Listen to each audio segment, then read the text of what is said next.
السلام عليكم. سنة 1964 الجيران شافوا واحدة اسمها كيتي خارجة بتصرخ من بيتها وفي مجرم بيجري وراها وعاوز يقتلها.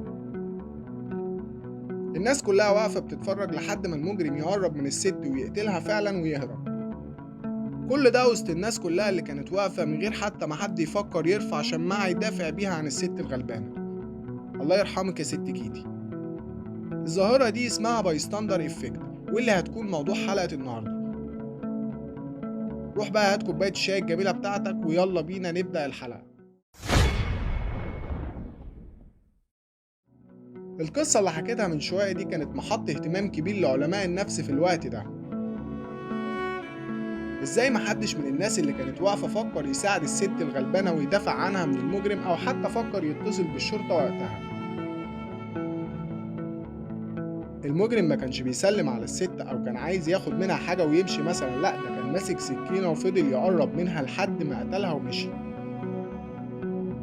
علماء النفس بعدين قدروا يفسروا ده بإنها ظاهرة اجتماعية بتحصل لما مجموعة كبيرة من الناس يشوفوا مشكلة أو مصيبة قدامهم وما يتحركوش، وبيكون في تجاهل تام من كل الناس اللي واقفة في الموقف. لو سرحت بخيالك شوية وانت بتشرب شوية الشاي ممكن تكتشف انك اتحطيت في الموقف ده قبل كده وكنت من ضمن الناس اللي عملت من بينها وقتها. في مواقف كتير ممكن نشوف شوية عيال صغيرين ملمومين على راجل غلبان وبيضربوه في الشارع والكل عامل نفسه من بينها، أو واحد بيحاول يقرب من واحدة علشان يتحرش بيها وبرضه كل اللي حواليه عامل من بينها، وأمثلة كتير كلنا بنشوفها قدامنا. نرجع بقى لعلماء النفس بتوعنا.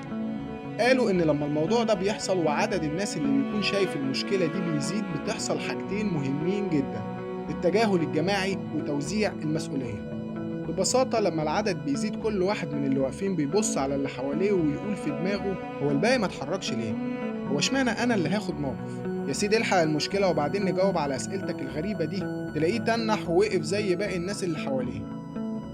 وطبعا مش محتاج أقولك إن كل اللي واقفين بيفكروا بنفس الطريقة وبنفس الأسلوب، وتحصل حاجة كده زي توزيع المسؤولية على كل الناس اللي واقفة فمحدش يتحرك من أصله.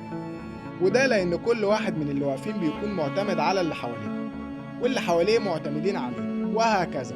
وطبعا زي ما كلنا عارفين الإنسان بطبعه بيكون عاوز يريح دماغه ويقعد بقى يتخيل أنا لسه هتدخل وأمسك المجرم وممكن أصلا أنا اللي أموت مكان الست الغلبانة دي. لا لا لا لا لا، أنا عاوز أروح لمراتي سليم بالبطيخة اللي في إيدي. وينسحب بهدوء من الموقف، ويتولد عند الناس كلها شعور إن الموقف هيعدي على خير وإنه خلاص مش لازم أي حد يتدخل وإن كل حاجة هتكون تمام. مع ان لو نفس الشخص ده فكر لثواني بس ان هو اللي في الموقف مكان الست اللي اتقتلت عمره ما هيتخيل ان الموضوع هيعدي بالسهولة دي. خلي بالك بقى لما تتحط في موقف زي ده بلاش البايستاندر افكت تسيطر عليك، وبرضه مش بقولك تتدخل بطريقة غلط فتعق الموضوع اكتر، بس بلاش الصنم اللي بينزل على كل واحد فينا لما يكون في موقف ممكن نساعد فيه اللي قدامنا. واخيرا حط لايك واشترك في القناة وبس كده.